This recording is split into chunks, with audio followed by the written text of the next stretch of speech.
ইব্রাহিম নবী আলাইহিস সালাতু ওয়াস সালামের কোনো সন্তান দেননি, কোনো সন্তান দেননি। কত বছর পর্যন্ত? 85 বছর পর্যন্ত। কত বছর বললাম? 85 বছর।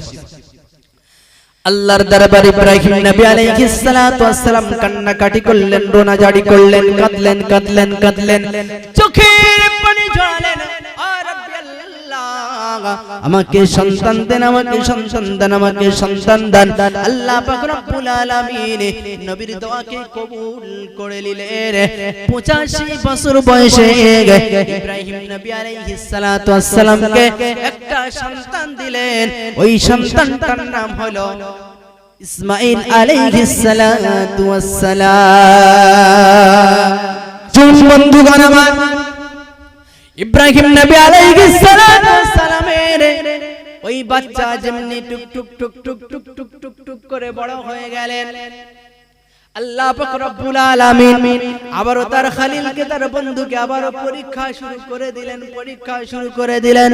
এ আমার খলিল, আমার বন্ধু, তোমার যে বাচ্চা, তোমার যে বাচ্চা, তোমার যে সন্তান, তোমার ওই সন্তানকে আমি আল্লাহ আমার রাহে জবাই দিতে হবে। কি করতে হবে? ইসমাইলকে কুরবানি দিতে হবে, জবাই দিতে হবে। বড় পরীক্ষা। তারপর এইরকম একটা পরীক্ষা নিচ্ছে যে বাচ্চার গলাতে আমাকে কি করতে হবে? ছুরি চালাতে হবে।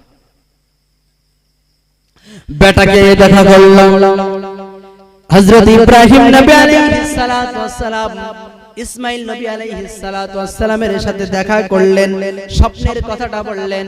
এ বেটা, আমি রাতের বেলা এমনি ভাবে স্বপ্ন দেখেছি যে আমি যেন তোমার গলাতে ছুরি চালাচ্ছি। আমার আল্লাহর এটা হুকুম হয়েছে। বেটা না বলল না, বেটা অস্বীকার হয়ে গেল না।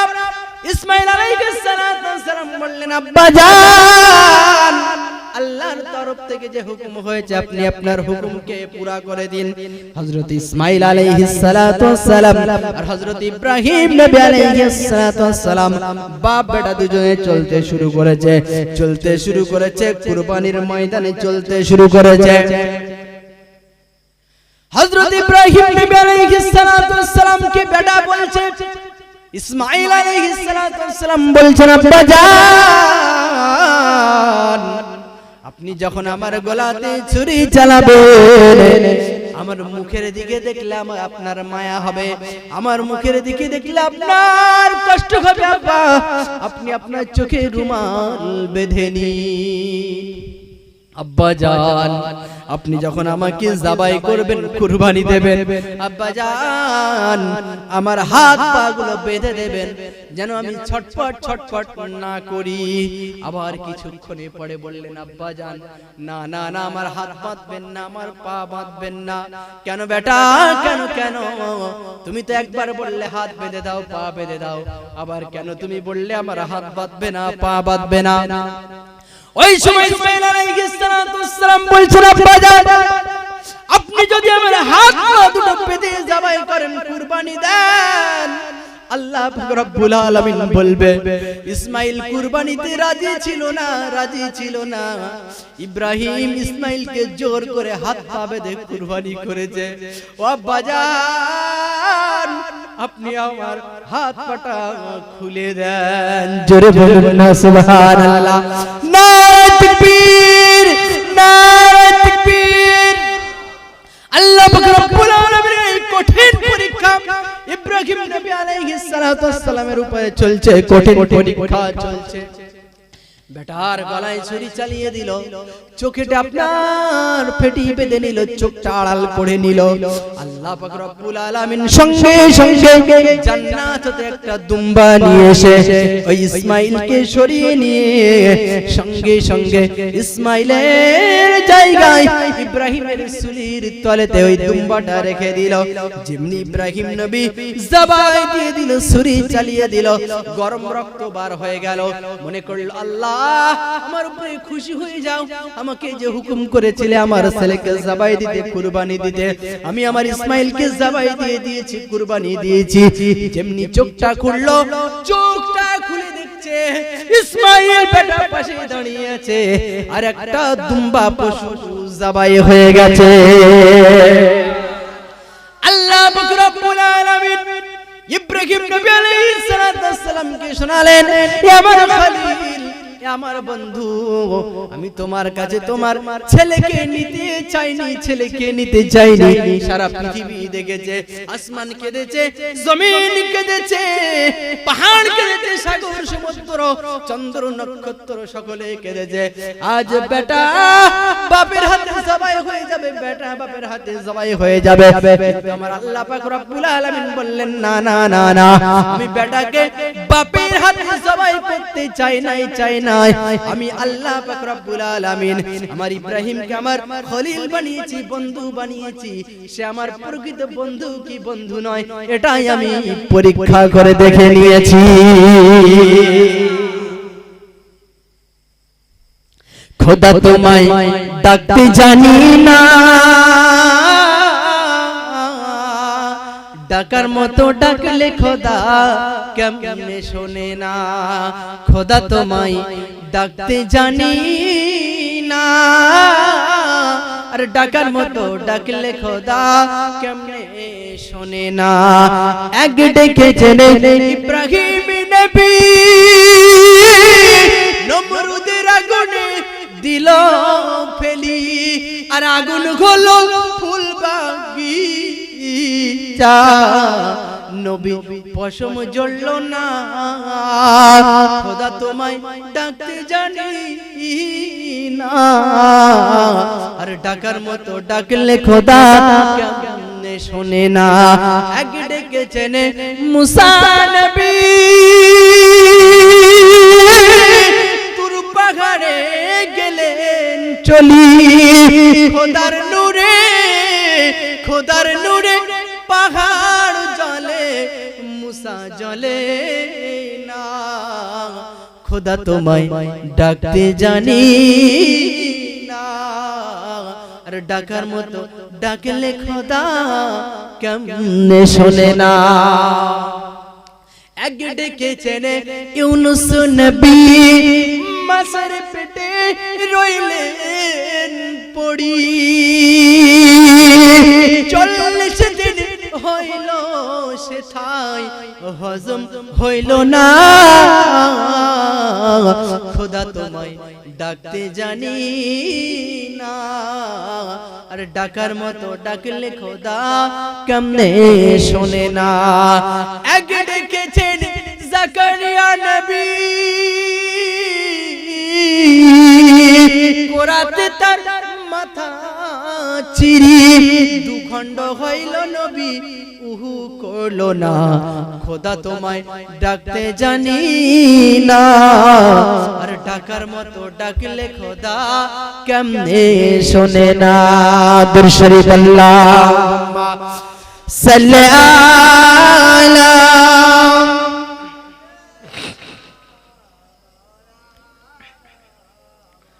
ওয়ালা আলে সাইয়্যিদিনা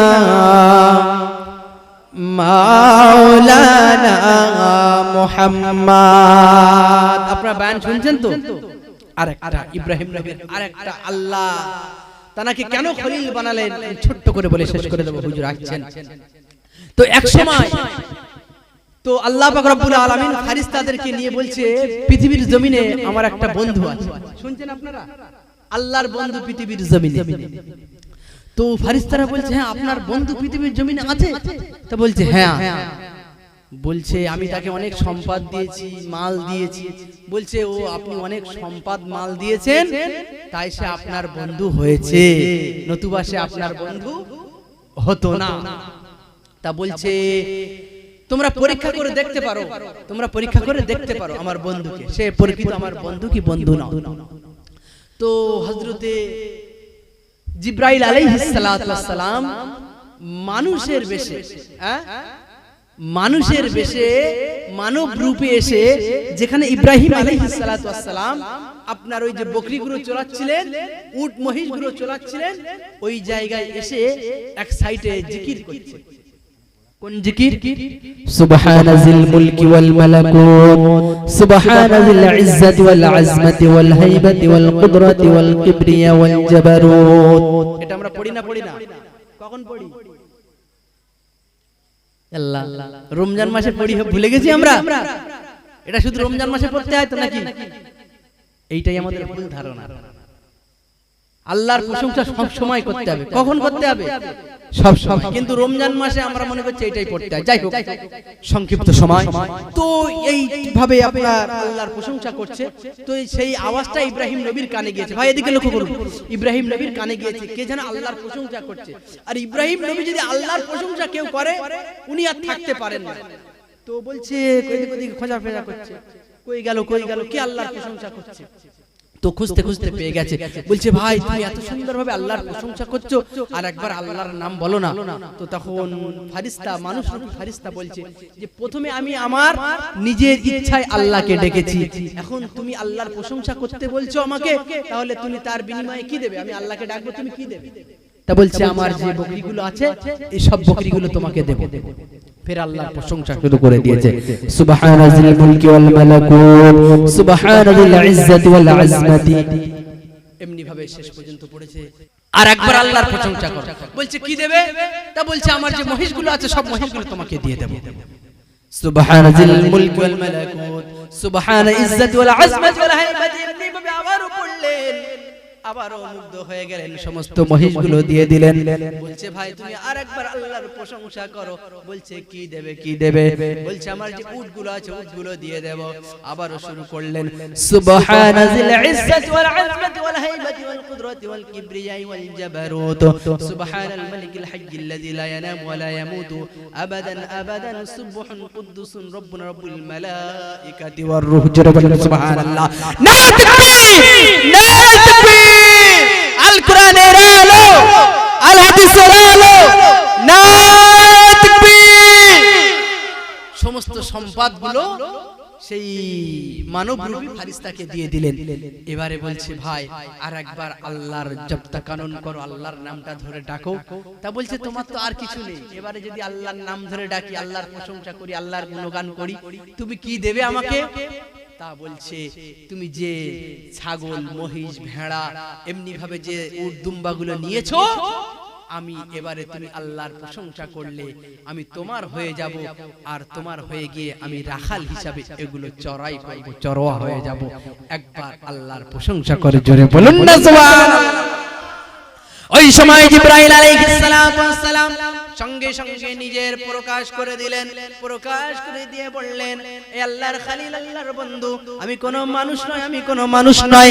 আসমানের উপরে আল্লাহ পাক রব্বুল আলামিন ফেরেশতাদের সাথে যখন বলছিলেন আমার পৃথিবীর জমিনে একজন খলিল আছে, বন্ধু আছে, আমরা সকলে অস্বীকার করেছিলাম না পৃথিবীর জমিনে আপনার এমন মূল্যবান কোনো খলিল বন্ধু থাকতে পারে না।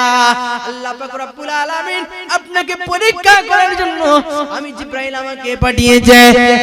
নবী ইব্রাহিম, আপনি আপনার পরীক্ষায় পাস করেছেন, নিশ্চয়ই আপনি আল্লাহর খলিল, নিশ্চয়ই আপনি আল্লাহর প্রকৃত বন্ধু, আপনি আপনার পরীক্ষায় পাস করেছেন, আপনি আপনার সমস্ত সম্পদগুলো ফিরিয়ে নিন। জোরে বলুন না সুবহানাল্লাহ। তাহলে আল্লাহর প্রশংসা করলে আল্লাহ মাল নিয়ে নেয় না আল্লাহ মাল দিয়ে দেয়? হ্যাঁ, দিয়ে দেয়। সময় সংক্ষিপ্ত, হুজুর এসে গিয়েছেন, বেয়াদবি হয়ে যাবে।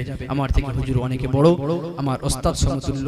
আল্লাহ পাক রব্বুল আলামিন যতটুকু বলিয়েছেন এর উপরে আমাদের সকলকে আমাল করার তৌফিক দান করুন। সকলে বলি আল্লাহুম্মা আমিন। আজ আমাদের সামনেও বহু পরীক্ষা আসছে, এই ঈমানি পরীক্ষায় আমাদেরও পাস করতে হবে। দেখুন আমাদের জীবন অল্প সময়ের জন্য, আজ আছে তা কাল নেই, আজ আছে তা কাল নেই।